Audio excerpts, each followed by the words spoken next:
Mbak Irma adalah seorang pedagang kuliner yang menjalankan usahanya di malam hari.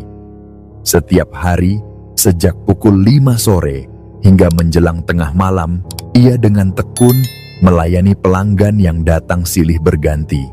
Usahanya berfokus pada makanan yang memiliki cita rasa khas, mirip dengan warung-warung Lamongan atau sejenisnya. Namun, ia tidak terpaku pada satu jenis makanan tertentu, melainkan terus berinovasi agar tetap menarik bagi pelanggan setianya. Tidak bisa dipungkiri, usaha yang dijalankan oleh Mbak Irma bisa dikatakan lancar. Bahkan, banyak orang yang menganggapnya sebagai seorang pedagang yang telah sukses. Namun, keberhasilan tersebut tentu tidak datang begitu saja. Ia telah merintis usahanya dari nol, menghadapi banyak tantangan yang tidak sedikit. Di awal mula, keyakinanlah yang menjadi modal utamanya. Ia meyakini bahwa dengan pengalaman dan keterampilan yang dimiliki, ia akan mampu menjalani usaha ini dengan baik. Baginya, selama ada kemauan dan usaha, maka jalan menuju kemudahan pasti akan terbuka. Berpegang teguh pada prinsip itu, ia pun memberanikan diri untuk membuka lapak dagangannya di pinggir jalan, memulai segalanya dengan sederhana, tetapi penuh optimisme. Dengan kemampuan yang dimilikinya, Mbak Irma tidak pernah menganggap dirinya sebagai seseorang yang luar biasa. Ia hanya merasa bahwa dirinya sedang berusaha dengan cara yang ia bisa. Namun, bagi banyak orang, apa yang dilakukannya merupakan sesuatu yang mengagumkan. Para pelanggan yang datang hampir selalu memberikan pujian. Mereka sering berkomentar bahwa masakan yang disajikannya memiliki cita rasa yang enak dan khas. Tak sedikit pula yang mengatakan bahwa setiap hidangan yang disentuh oleh tangan Mbak Irma seolah memiliki kelezatan tersendiri yang membuat mereka selalu ingin kembali. Itu adalah kelebihan yang diakui oleh banyak orang, sesuatu yang menjadi nilai utama dari usahanya. Seiring waktu, usaha yang awalnya hanya dijalankan seorang diri mulai menarik perhatian banyak orang. Lapak dagangannya yang semula berdiri sendiri di pinggir jalan, perlahan-lahan diikuti oleh pedagang lain yang juga ingin mengadu nasib di tempat yang sama. Satu persatu, warung dan gerobak dagangan mulai berdiri di sekelilingnya, hingga akhirnya kawasan yang tadinya sepi berubah menjadi pusat kuliner malam yang ramai. Mbak Irma menyaksikan sendiri bagaimana tempat yang awalnya sunyi kini telah berkembang menjadi pusat aktivitas ekonomi yang hidup. Namun, semakin banyak orang yang berkumpul untuk mengais rezeki di satu tempat, semakin besar pula persaingan yang terjadi. Tidak semua orang dapat menerima kenyataan bahwa seseorang bisa sukses lebih cepat dibandingkan yang lain. Kesuksesan Mbak Irma yang diraih dengan kerja keras dan ketekunan justru memicu rasa iri di hati sebagian orang. Ada yang mulai berbisik-bisik, menyebarkan kabar bahwa keberhasilannya bukan semata hasil dari kerja keras, melainkan karena bantuan ilmu gaib. Tuduhan itu berkembang menjadi fitnah yang menyakitkan. Beberapa orang mulai menduga bahwa ia menggunakan jasa dukun untuk menarik pelanggan, mempercayai bahwa ada penglaris yang membuat dagangannya selalu laku. Mendengar tuduhan tersebut, Mbak Irma memilih untuk tetap tenang. Ia memahami bahwa dalam hidup, fitnah dan prasangka buruk akan selalu ada. Ia tidak peduli dengan omongan orang, selama ia tahu bahwa dirinya tidak melakukan hal-hal yang mereka tuduhkan. Baginya, selama ia tidak merugikan siapapun, maka tidak ada alasan untuk merasa terganggu dengan semua itu. Ia tetap berpegang pada prinsipnya, menjalani usaha dengan jujur dan penuh keyakinan. Namun, fitnah itu ternyata tidak hanya berhenti sebagai gosip belaka. ada pihak-pihak yang tampaknya tidak sekadar iri, tetapi juga ingin menghancurkan usahanya. Pada suatu malam, sesuatu yang aneh terjadi di lapaknya. Seseorang yang tidak diketahui identitasnya telah menyiramkan cairan di depan tempatnya berjualan. Cairan tersebut berbau aneh, dan beberapa pelanggan yang memahami hal-hal gaib segera menyadari bahwa itu bukan sekadar air biasa. Mereka memperingatkan Mbak Irma dengan nada prihatin. Mereka mengatakan bahwa kemungkinan ada orang yang tidak suka padanya, hingga tega melakukan hal semacam ini untuk menghalangi rezekinya. Mendengar itu, Mbak Irma hanya tersenyum tipis. Ia kemudian menjawab dengan tenang bahwa baginya, rezeki tidak akan pernah tertukar. Jika memang ada orang yang ingin berbuat sesuatu untuk menjatuhkannya, itu adalah urusan mereka. Ia hanya percaya bahwa segala sesuatu dalam hidup memiliki konsekuensinya masing-masing. Kebaikan akan membawa kebaikan, dan sebaliknya, keburukan akan berakhir dengan keburukan. Ia tidak merasa perlu memusingkan tuduhan ataupun gangguan yang ditujukan padanya. Ia bahkan hanya bisa berdoa agar usaha yang telah dirintisnya tidak mengalami hambatan besar akibat perbuatan orang-orang yang iri. Ia tetap menjalani kesehariannya seperti biasa, seolah tidak ada yang terjadi. Namun, pelanggan yang melihat kondisi tersebut merasa heran dengan sikapnya. Salah seorang dari mereka bahkan sampai menggelengkan kepala berkali-kali, tampak tak percaya dengan ketenangan yang ditunjukkan oleh Mbak Irma. Menyadari reaksi tersebut, Mbak Irma bertanya dengan nada datar, ingin tahu apa yang membuat orang itu begitu heran. Pelanggan itu pun dengan raut wajah serius menyampaikan bahwa dirinya tidak percaya dengan sikap tenang Mbak Irma. Ia kemudian menjelaskan bahwa di depan lapak jualan Mbak Irma ada sosok gaib yang sengaja ditempatkan untuk membuat orang-orang tidak bisa melihat tempatnya. Bagi orang yang bisa melihat keberadaan makhluk halus, itu bukan sesuatu yang asing. Namun yang membuatnya benar-benar bingung adalah sikap Mbak Irma yang tampak seolah tidak peduli dengan gangguan tersebut. Mbak Irma kembali menanggapinya dengan tenang. Ia tidak merasa harus khawatir dengan hal-hal seperti itu. Ia percaya bahwa semua yang terjadi sudah digariskan oleh Tuhan, dan jika memang ada yang ingin menghancurkan usahanya, maka itu hanyalah bagian dari perjalanan yang harus ia lalui. Ia menganggap bahwa orang-orang yang ingin menjatuhkannya hanyalah perantara, sementara keputusan akhir tetap ada pada Yang Maha Kuasa. Baginya, usaha hanyalah salah satu cara untuk mencari nafkah, dan jika memang rezekinya harus berpindah ke tempat lain, maka ia akan menerima kenyataan tersebut dengan lapang dada. Mendengar jawaban itu, pelanggan tersebut kembali menggelengkan kepala. Kali ini, bukan karena tidak percaya, melainkan karena rasa kagum. Ia tidak habis pikir bagaimana Mbak Irma bisa tetap teguh dalam menghadapi fitnah dan gangguan yang datang bertubi-tubi.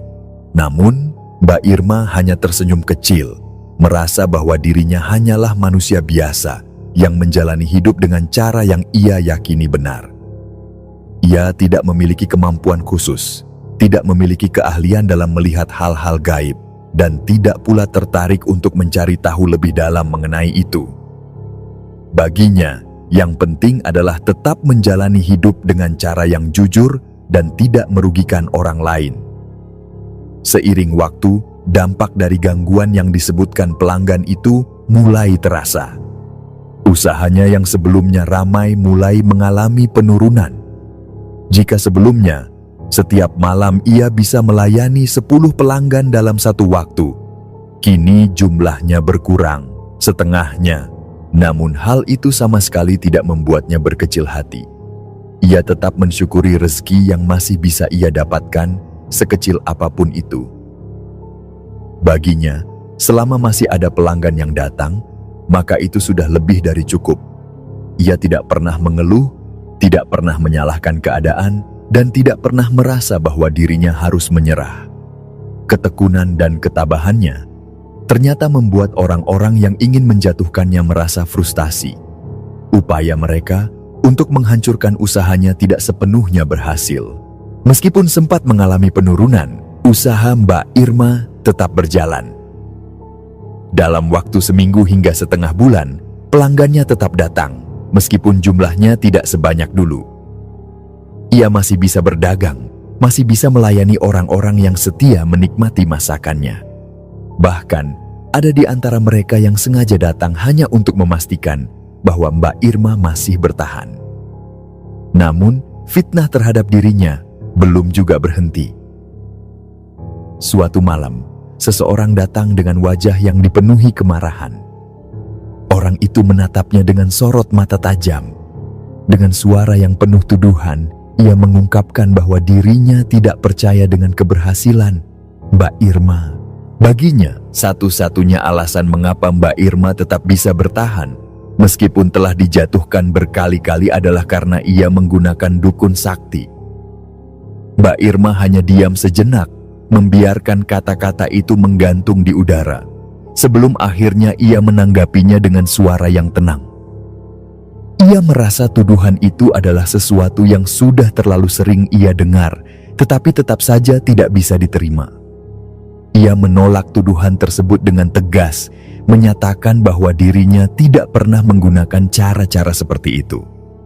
Ia mempertanyakan, mengapa orang itu begitu yakin dengan dugaannya, seolah memiliki bukti yang nyata. Namun orang tersebut tidak ingin mendengarkan penjelasan apapun. Ia justru semakin marah dan berkata bahwa dirinya telah berusaha membuat usaha Mbak Irma bangkrut, tetapi justru usahanya sendiri yang hancur. Ia menyalahkan Mbak Irma atas kegagalannya, merasa bahwa ada sesuatu yang tidak wajar yang menyebabkan dirinya jatuh. Dalam hati, Mbak Irma merasa heran. Ia tidak pernah melakukan apapun terhadap orang itu, tetapi justru dirinya yang disalahkan. Namun, ia tetap memilih untuk menanggapinya dengan bijak. Ia mengatakan bahwa mungkin yang dialami oleh orang tersebut adalah bentuk teguran atas perbuatannya. Ia menambahkan bahwa dalam hidup, orang yang berbuat baik pun belum tentu selalu mendapatkan hasil yang baik, apalagi jika seseorang melakukan keburukan. Ia yakin bahwa segala sesuatu yang dilakukan seseorang akan kembali kepada dirinya sendiri, dan mungkin saja itu adalah hasil dari apa yang telah diperbuat oleh orang tersebut. Namun, orang itu tidak mau menerima perkataan Mbak Irma. Dengan nada tinggi, ia meminta Mbak Irma untuk tidak mengajarinya tentang kehidupan. Ia merasa bahwa dirinya tidak perlu dinasihati oleh seseorang yang ia anggap sebagai penyebab kejatuhannya. Mbak Irma hanya tersenyum tipis. Ia tidak ingin memperpanjang perdebatan. Dengan suara yang tetap lembut, ia meminta maaf jika ada perkataannya yang tidak berkenan. Namun, ia menegaskan bahwa dirinya hanya ingin berdagang, bukan mencari keributan. Setelah itu, ia berbalik dan kembali ke pekerjaannya, meninggalkan orang tersebut dengan segala amarahnya. Akan tetapi, orang itu terus mengomel dan mengeluarkan ancaman dengan nada yang semakin tinggi. Mbak Irma tetap tidak menghiraukannya. Ia tetap sibuk memasak. Tangannya cekatan mengolah bahan makanan, dan di sela-sela ia memasak, telinganya sempat menangkap ucapan yang terdengar penuh kebencian. Orang itu dengan penuh keyakinan menyatakan bahwa dirinya akan memastikan bahwa usaha Mbak Irma benar-benar hancur. Ia bersumpah bahwa ia tidak akan membiarkan lapak sederhana itu terus berdiri dan akan membuat Mbak Irma menyesal telah bertahan sejauh ini. Namun di dalam hati, Mbak Irma hanya berbisik dalam doa.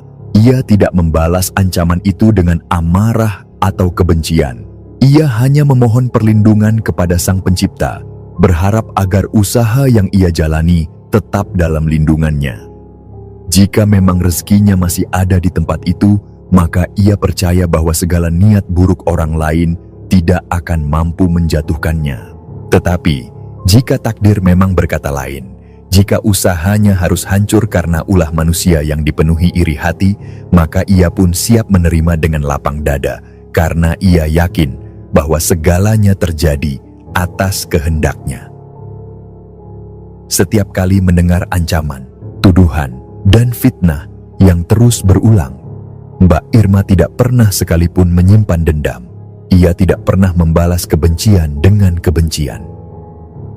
Bagi dirinya, selama ia tidak berbuat jahat, selama ia tidak mengambil hak orang lain, maka ia tidak perlu takut terhadap segala bentuk gangguan. Hal itu pun dikonfirmasi oleh beberapa orang yang mengenalnya secara pribadi. Mereka mengatakan bahwa itulah sifat Mbak Irma yang sesungguhnya. Seseorang yang sabar, yang selalu menyerahkan segala urusan kepada Tuhan, dan yang tidak pernah membiarkan kebencian tumbuh dalam hatinya. Setelah orang yang pertama gagal menghancurkan usahanya, berbagai cara lain mulai dilakukan oleh mereka yang ingin melihat Mbak Irma jatuh. Berbagai upaya gaib dikirimkan kepadanya. Ada yang mengatakan bahwa tanah dari pekuburan telah ditebarkan di depan lapaknya. Ada yang menyebutkan bahwa makhluk halus seperti pocong atau kuntilanak sengaja dikirim untuk menutupi pandangan orang-orang terhadap warungnya. Mereka berharap agar pelanggan tidak bisa melihat keberadaan lapaknya, seolah-olah tempat itu lenyap dari pandangan mereka. Namun, semua itu ternyata tidak membuahkan hasil. Upaya mereka gagal total. Usaha Mbak Irma tetap berjalan, meskipun sempat mengalami pasang surut. Hal ini membuat beberapa orang yang memahami ilmu kebatinan menjadi penasaran. Salah seorang praktisi spiritual yang mengetahui hal-hal gaib datang kepadanya dengan raut wajah penuh keheranan. Ia mengatakan bahwa biasanya jika seseorang dikirimi santet atau ditaburi tanah kuburan, usaha mereka akan langsung mengalami kemunduran yang drastis, bahkan bisa membuat pemiliknya jatuh sakit. Namun dalam kasus Mbak Irma, semua upaya itu tidak berpengaruh sedikit pun. Rasa penasaran semakin besar hingga akhirnya beberapa praktisi lain juga datang ke warungnya. Mereka ingin tahu apa sebenarnya yang membuat usaha Mbak Irma tetap bertahan meskipun telah mendapat berbagai serangan. Salah satu dari mereka bertanya secara langsung, ingin mengetahui rahasia di balik ketahanan warungnya. Mereka ingin tahu bagaimana mungkin Mbak Irma masih bisa bertahan, bahkan ketika hal-hal yang biasanya berhasil menghancurkan usaha orang lain sama sekali tidak berpengaruh padanya. Dengan wajah yang tetap tenang, Mbak Irma menjawab bahwa ia tidak memiliki rahasia apapun. Ia hanya percaya bahwa selama ia berada dalam lindungan Tuhan, maka segala bentuk gangguan, baik dari manusia maupun makhluk gaib, tidak akan mampu menjatuhkannya. Ia tidak pernah melakukan sesuatu yang aneh-aneh, tidak memiliki pegangan gaib, dan tidak mencari perlindungan selain kepada Tuhan.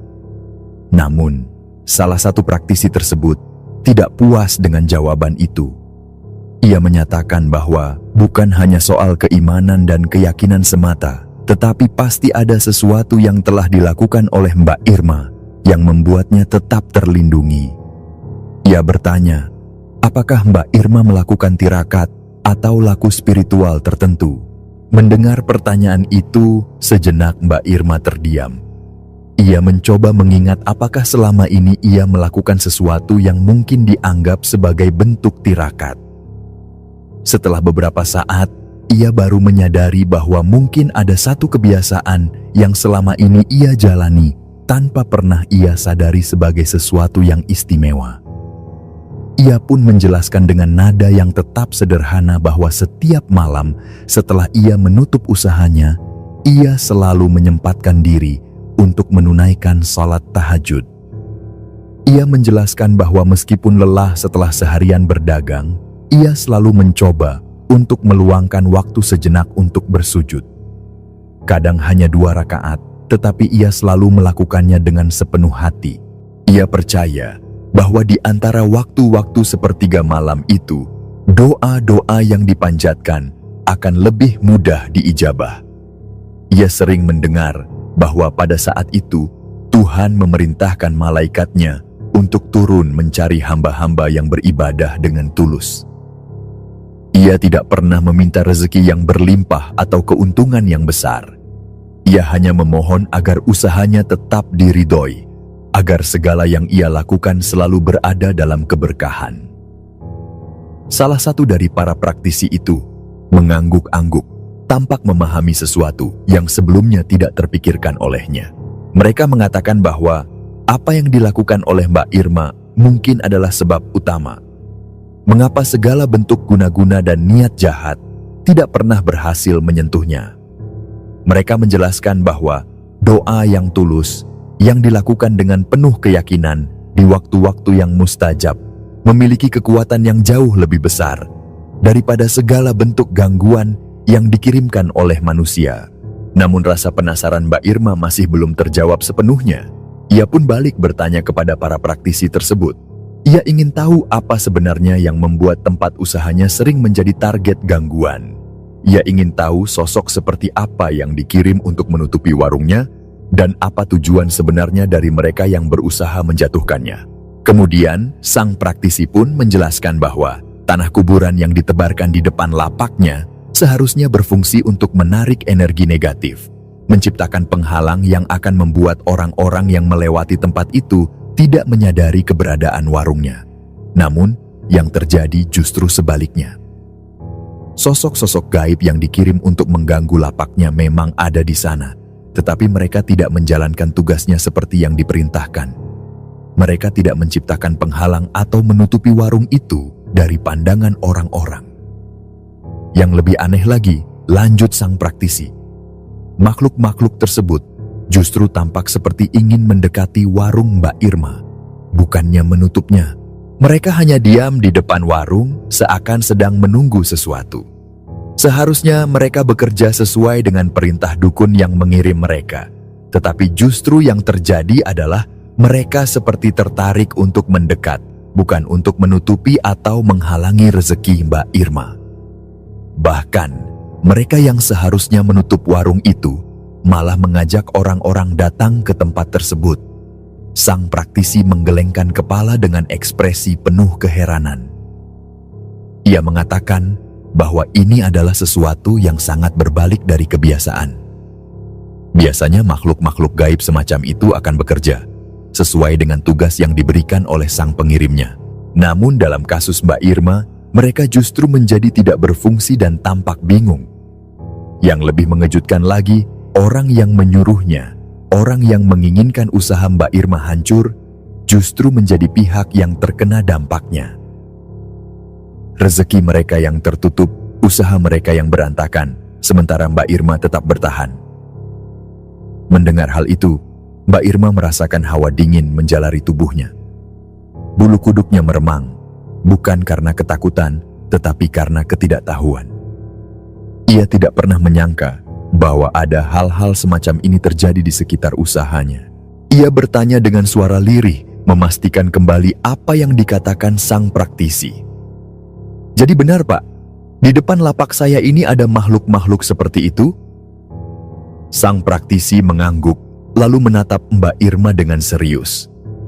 Ia menyarankan agar Mbak Irma mencoba merasakan sendiri energi di sekitarnya.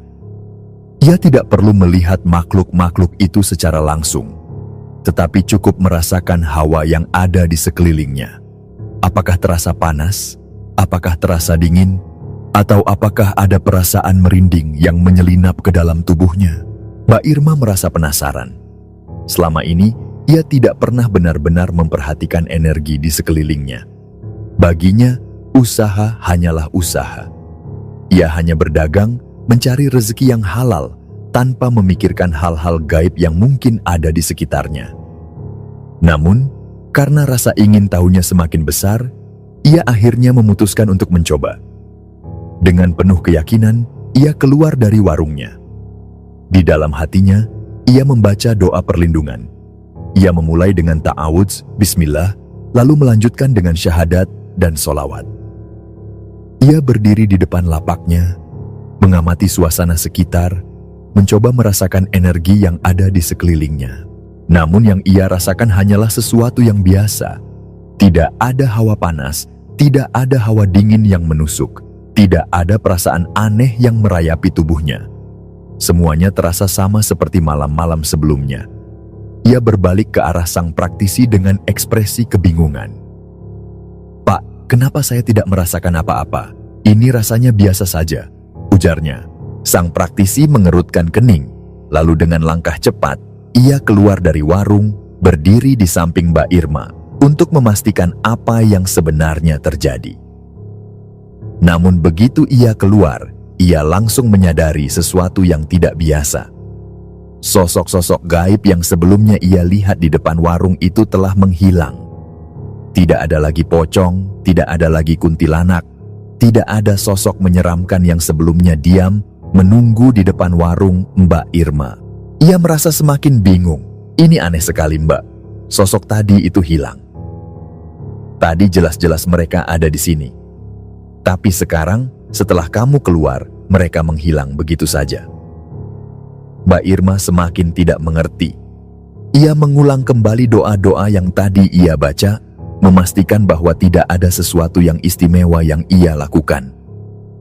"Saya hanya membaca ta'awudz, bismillah, syahadat, dan solawat, Pak. Tidak ada yang lain," ujarnya. Namun sang praktisi justru semakin terkejut. Baginya ini bukan sesuatu yang biasa. Biasanya, makhluk gaib tidak mudah pergi begitu saja hanya karena seseorang membaca doa-doa perlindungan. Tetapi dalam kasus Mbak Irma, mereka langsung lenyap begitu ia keluar dari warung. Dalam kebingungannya, sang praktisi mulai merasakan sesuatu yang lebih aneh lagi. Ia melihat ada cahaya samar berwarna putih yang mengelilingi tubuh Mbak Irma.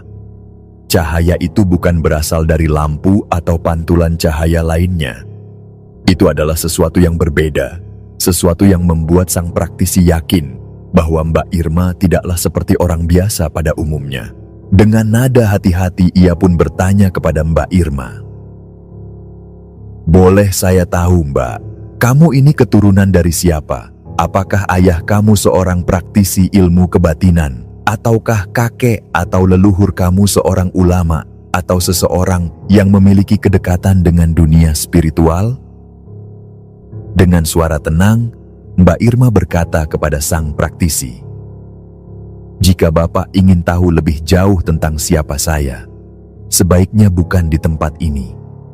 Ini warung dagangan saya, bukan tempat yang tepat untuk membicarakan hal semacam ini." Ia merasa bahwa percakapan ini lebih baik dilanjutkan di tempat yang lebih pribadi, di rumahnya, di mana ia bisa berbicara dengan lebih leluasa tanpa ada gangguan dari pelanggan atau orang-orang yang lalu lalang. Sang praktisi memahami maksud Mbak Irma. Ia mengangguk dan menerima alamat yang diberikan kepadanya. Hari itu pun berlalu, tetapi rasa penasaran dalam dirinya tidak kunjung hilang. Ia merasa ada sesuatu yang harus ia ketahui lebih dalam tentang Mbak Irma. Maka di hari berikutnya, ia datang kembali, tetapi kali ini ia tidak sendiri.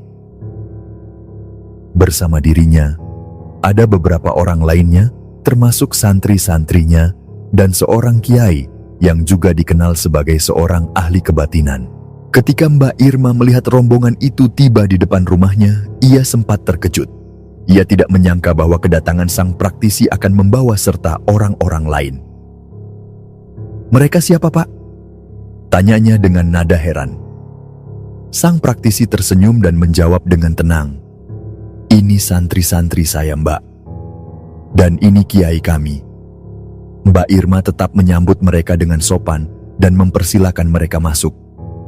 Di dalam rumah, ia segera memanggil bapaknya untuk memberitahu bahwa ada tamu yang datang.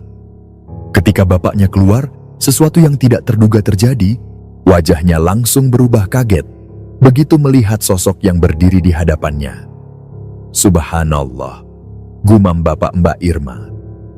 Ternyata sang praktisi bukanlah orang asing bagi Bapak Mbak Irma. Mereka pernah saling mengenal di masa lalu. Bahkan mereka pernah memiliki hubungan yang cukup dekat. Bapak Mbak Irma lalu menjelaskan kepada putrinya, "Irma, beliau ini teman Bapak dulu. Beliau seorang ahli kebatinan, seorang kiai, dan sekarang sudah memiliki santri sendiri." Mbak Irma terdiam. Ia tidak menyangka bahwa ayahnya ternyata memiliki kenalan yang begitu berpengaruh di dunia kebatinan.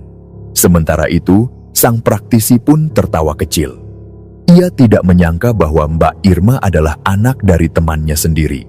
Pantas saja, katanya sambil menggelengkan kepala, pantas saja anak ini sulit untuk disentuh oleh hal-hal semacam itu. Ternyata ia memiliki darah dari orang yang benar-benar kuat. Mendengar percakapan itu, Bapak Mbak Irma menjadi semakin penasaran. "Memangnya ada apa dengan anak saya, Pak?" Tanyanya dengan nada penuh keingintahuan. Sang praktisi pun menjelaskan tentang segala sesuatu yang telah terjadi. Tentang bagaimana ada orang-orang yang ingin menghancurkan usaha Mbak Irma, tentang tanah kuburan, dan berbagai upaya gaib yang dilakukan untuk menutup rezekinya, dan tentang bagaimana segala hal itu tidak berpengaruh sedikit pun terhadap dirinya. Bapak Mbak Irma terdiam mendengar penjelasan itu. Ia tampak tidak percaya bahwa anaknya telah mengalami begitu banyak hal tanpa pernah mengeluh sedikit pun.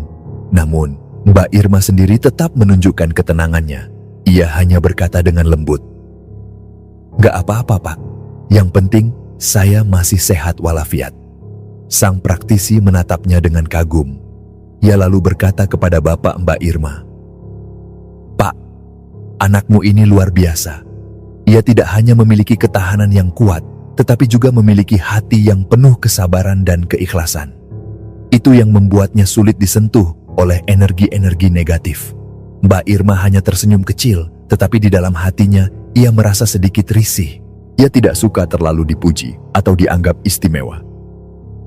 "Jangan terlalu memuji saya, Pak," katanya dengan rendah hati. Namun, sang praktisi tetap tidak bisa menyembunyikan rasa salutnya. Ia menambahkan, "Saya benar-benar kagum dengan kamu, Mbak Irma. Kamu ini orangnya tidak pernah mengeluh, selalu bersyukur. Ini pasti didikan dari bapak kamu."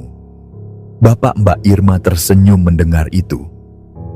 Ia memang selalu mengajarkan anaknya untuk menjalani hidup dengan penuh rasa syukur, menerima segala sesuatu sebagai bagian dari ketetapan Tuhan. Namun, tujuan utama sang praktisi datang ke rumah Mbak Irma bukan sekadar untuk memberikan pujian. Ia masih memiliki rasa penasaran yang belum terjawab. Dengan nada serius, ia berkata, "Sebenarnya, saya kesini karena ingin belajar dari kamu, Mbak Irma." Mbak Irma mengerutkan keningnya. "Belajar apa ya, Pak? Saya ini bukan siapa-siapa," katanya bingung dengan maksud sang praktisi. Sang praktisi menatapnya dengan penuh keyakinan. "Saya ingin tahu apa yang sebenarnya telah sampean amalkan selama ini. Saya ingin tahu mengapa ketika kamu keluar dari warungmu, sosok-sosok pocong dan kuntilanak itu seperti terbirit-birit. Dan lebih dari itu, saya ingin tahu tentang sinar putih yang mengelilingi tubuhmu. Itu bukan sesuatu yang biasa. Itu adalah pelindung. Tetapi dari mana datangnya? Apa yang telah kamu lakukan sehingga memiliki perlindungan seperti itu?" Mbak Irma menatap sang praktisi dan kiai dengan tatapan tenang. Ia hendak menjelaskan apa yang sebenarnya ia lakukan selama ini. Tetapi sebelum berbicara lebih jauh, ia meminta izin kepada bapaknya. Dengan suara lembut namun penuh keyakinan, ia berkata bahwa ia ingin berbicara apa adanya kepada sang kiai tanpa ada yang ditutup-tutupi. Bapaknya menatapnya sejenak, lalu dengan anggukan ringan, ia memberikan izin. Mbak Irma pun menarik napas dalam-dalam sebelum mulai bercerita. Ia mengungkapkan bahwa selama ini, ia tidak pernah mengamalkan sesuatu yang bersifat khusus. Tidak ada doa-doa atau ritual tertentu yang ia pelajari dari orang lain. Ia tidak pernah memiliki pegangan spiritual yang bersifat mistis, tidak pernah mengamalkan amalan-amalan yang dianggap memiliki kekuatan luar biasa. Baginya, satu-satunya pegangan yang ia miliki adalah zikir. Ia lalu melanjutkan bahwa sebelum ia melakukan sesuatu, ia selalu membaca doa ta'awudz terlebih dahulu. Baginya, ta'awudz bukan sekadar bacaan, tetapi sebuah perlindungan dan pengingat bahwa segala sesuatu yang terjadi dalam hidup ini ada dalam kuasa Tuhan. Setelah itu, ia selalu melanjutkannya dengan bismillah, sebagai bentuk keyakinan bahwa setiap langkah yang ia ambil harus dimulai dengan menyebut namanya. Namun, yang paling ia tekankan adalah kebiasaannya membaca 2 kalimat syahadat. Ia menjelaskan bahwa membaca syahadat bukan sekadar pengakuan keimanan, tetapi juga sebagai pengingat bahwa manusia bisa saja tergelincir dalam kesalahan tanpa disadari. Dengan membaca syahadat, ia merasa dirinya kembali diteguhkan dalam keimanan, seolah-olah ia ingin memastikan bahwa dirinya tidak pernah berpaling dari Sang Khalik. Mbak Irma juga menceritakan bahwa dalam setiap aktivitasnya, ia selalu menanamkan keyakinan bahwa tidak ada daya dan upaya kecuali dengan pertolongan Tuhan. Ini adalah sesuatu yang sering ia dengar dari bapaknya sejak kecil, bahwa manusia tidak memiliki kuasa atas apapun tanpa izin darinya. Karena itulah, ia selalu berserah diri dalam segala hal, menerima apa yang terjadi dalam hidupnya dengan keikhlasan penuh. Dan yang terakhir, ia juga memiliki kebiasaan membaca sholawat. Baginya, sholawat adalah sesuatu yang membawa keberkahan, sesuatu yang mengiringi setiap doa yang ia panjatkan. Ia percaya bahwa jika seseorang ingin hidupnya penuh berkah, maka ia harus selalu mengiringi ibadahnya dengan sholawat. Itulah sebabnya, setiap kali ia hendak memulai sesuatu, baik itu bekerja, berdagang, atau bahkan sekadar beristirahat, ia selalu membaca sholawat dengan harapan agar apa yang ia lakukan diridhoi oleh Tuhan. Setelah selesai berbicara, ia menatap sang praktisi dan kiai dengan ekspresi tenang. Itulah yang saya lakukan, Pak.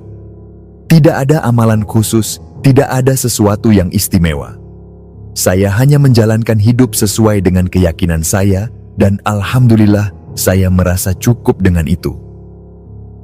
Sejenak, suasana di ruangan itu menjadi hening.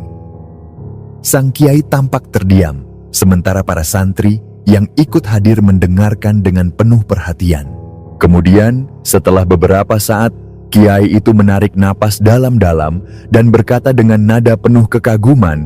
Kiai itu tersenyum. Apa yang kamu lakukan selama ini adalah sesuatu yang sangat kuat. Keyakinanmu, keteguhanmu dalam berserah diri, itu adalah sesuatu yang bisa meruntuhkan dan menghancurkan segala bentuk gangguan dari makhluk gaib. Zikir dan doa yang kamu panjatkan, terutama cara kamu mengawali segala sesuatu dengan menyebut nama Tuhan, itu adalah benteng yang sangat kuat. Tidak heran jika segala upaya untuk mencelakakanmu selalu gagal. Lalu, sang kiai menoleh kepada para santrinya dan berkata dengan penuh wibawa, "Dengarkan baik-baik apa yang telah dituturkan oleh Mbak Irma. Lakukanlah seperti yang ia lakukan. Insya Allah, itu akan memberikan keberkahan dan perlindungan bagi kalian semua. Lakukan sebaik-baiknya dengan penuh keyakinan, dan jangan pernah ragu bahwa segala sesuatu yang bersifat baik akan menghasilkan kebaikan. Dan apapun yang bersifat buruk, insya Allah tidak akan terjadi pada kalian jika kalian selalu berserah diri kepadanya." Para santri mengangguk dengan penuh pemahaman. Mereka meresapi kata-kata sang kiai dan mulai menyadari bahwa perlindungan sejati bukanlah berasal dari sesuatu yang gaib atau mistis, melainkan dari keyakinan yang tulus kepada Tuhan. Namun, yang lebih mengejutkan lagi adalah ketika kiai itu kembali menatap Mbak Irma dan berkata, "Yang lebih luar biasa dari kamu, Mbak Irma, bukan hanya amalan yang kamu lakukan, tetapi juga sikap kamu yang tidak pernah mengeluh dan selalu bersyukur. Itu yang saya kagumi dari sampean." Mbak Irma terdiam. Ia tidak menyangka bahwa dirinya akan dianggap seperti itu. Baginya ia tidak melakukan sesuatu yang luar biasa. Ia hanya menjalani hidup sebagaimana mestinya. Namun mendengar kata-kata itu, ia merasa sedikit risih. Ia tidak pernah suka jika terlalu diagung-agungkan. Dengan suara rendah, ia berkata, "Saya ini bukan siapa-siapa, Pak. Saya tetap manusia yang penuh kekurangan. Saya hanya makhluk biasa yang berusaha menjalankan hidup sesuai dengan apa yang saya yakini." Sang kiai tersenyum. "Dan itulah yang membuatmu berbeda, Mbak Irma. Karena tidak semua orang bisa menjalani hidup dengan penuh keyakinan seperti yang kamu lakukan. Dari kejadian ini, Mbak Irma bukanlah orang yang memiliki ilmu gaib, bukan seseorang yang memiliki kekuatan khusus, tetapi ia telah membuktikan bahwa keyakinan, ketulusan, dan kesabaran adalah senjata terkuat dalam menghadapi segala tantangan hidup. Ketika orang-orang mencoba menjatuhkannya dengan berbagai cara, ia tetap berdiri teguh, bukan dengan perlawanan, tetapi dengan keikhlasan. Seiring waktu berlalu, usaha Mbak Irma tetap bertahan, bahkan setelah melewati berbagai ujian dan rintangan selama 2 hingga 3 tahun. Persaingan di dunia usaha memang tidak pernah berhenti, dan semakin lama, semakin banyak orang yang ikut terjun dalam bidang yang sama. Namun, di tengah persaingan tersebut, bukan hanya kompetisi dagang yang terjadi, tetapi juga berbagai tuduhan dan fitnah yang terus diarahkan kepadanya. Tidak hanya 1 atau 2 orang yang menudingnya menggunakan cara-cara tidak wajar, tetapi semakin banyak pihak yang ikut menyebarkan cerita bahwa keberhasilannya berasal dari bantuan ilmu gaib, entah itu dukun santet, jasa penglaris, atau media perewangan yang mereka yakini sebagai rahasia di balik kesuksesannya. Mbak Irma tidak pernah merasa bahwa semua itu adalah masalah besar dalam hidupnya. Ia tidak merasa perlu membela diri dengan berlebihan atau mencoba melawan tuduhan-tuduhan yang terus berdatangan. Baginya, orang boleh saja berbicara sesuka hati, boleh menciptakan narasi yang mereka anggap benar, tetapi ia memilih untuk tetap fokus pada apa yang ia lakukan. Ia lebih memilih menutup telinganya dari segala fitnah dan prasangka buruk yang disebarkan orang-orang. Sebaliknya, ia justru berusaha untuk mendoakan mereka, mendoakan agar mereka menemukan ketenangan hati, agar mereka tidak terus-menerus membiarkan rasa iri dan dengki menguasai pikiran mereka. Namun, bukan berarti ia tidak pernah merasa kesal. Ada saat-saat di mana keluarganya pun ikut tersulut emosi. Mereka yang melihat Mbak Irma bekerja keras siang dan malam, berjuang untuk menghidupi dirinya sendiri dengan cara yang halal, merasa tidak terima jika ia terus difitnah tanpa dasar yang jelas. Mereka bertanya-tanya, mengapa orang-orang begitu tega menuduh sesuatu yang tidak pernah ia lakukan? Mengapa mereka tidak bisa melihat kenyataan bahwa keberhasilan Mbak Irma adalah hasil dari kerja kerasnya sendiri? Namun, Mbak Irma selalu berusaha menggunakan akal sehatnya. Ia tidak ingin terpancing emosi dan membiarkan kebencian tumbuh dalam dirinya. Ia sadar bahwa sesuatu yang bersifat gaib tidak bisa dibuktikan secara nyata, dan karena itu, ia tidak perlu membuang waktunya untuk melawan tuduhan yang tidak memiliki dasar. Jika orang-orang memilih untuk percaya bahwa ia menggunakan jasa penglaris, itu adalah hak mereka. Ia tidak bisa mengubah keyakinan orang lain, tetapi ia juga tidak akan membiarkan dirinya terpengaruh oleh hal tersebut. Yang lebih ironis, orang-orang yang berusaha menjatuhkan usahanya dengan cara-cara curang justru mengalami kehancuran lebih dulu. Mereka yang mencoba mencari jalan pintas dengan menggunakan cara-cara musyrik, mereka yang berharap bisa menutup rezeki orang lain agar bisa merebut keberuntungan itu untuk diri mereka sendiri, justru harus menerima akibat dari perbuatan mereka sendiri. Bukannya menghancurkan usaha Mbak Irma, mereka justru terjebak dalam lingkaran kehancuran yang mereka buat sendiri. Meskipun menyadari hal itu, Mbak Irma tidak pernah merasa puas atau bahagia melihat orang lain jatuh. Ia tidak pernah merasa bahwa itu adalah bentuk kemenangan bagi dirinya. Sebaliknya, ia justru merasa prihatin. Ia berharap mereka bisa sadar bahwa dalam dunia usaha, persaingan adalah sesuatu yang wajar, tetapi persaingan yang sehatlah yang akan membawa keberkahan. Ia ingin menyadarkan mereka bahwa tidak perlu saling menjatuhkan hanya demi mendapatkan kesuksesan. Semua orang berhak sukses, tetapi semuanya harus melalui proses. Tidak ada jalan pintas, tidak ada cara instan. Jika semua itu dilakukan dengan nafsu dan ambisi yang berlebihan, maka hasilnya seringkali tidak akan sesuai dengan harapan. Bagi Mbak Irma, segala sesuatu dalam hidup ini memiliki ketetapan. Manusia seringkali menginginkan banyak hal, tetapi tidak semua keinginan itu akan dikabulkan. Tuhan tidak selalu memberikan apa yang manusia inginkan, tetapi Tuhan selalu mencukupi apa yang manusia butuhkan. Itulah yang selalu menjadi pegangan hidupnya. Ia tidak pernah meminta lebih dari apa yang telah ia miliki.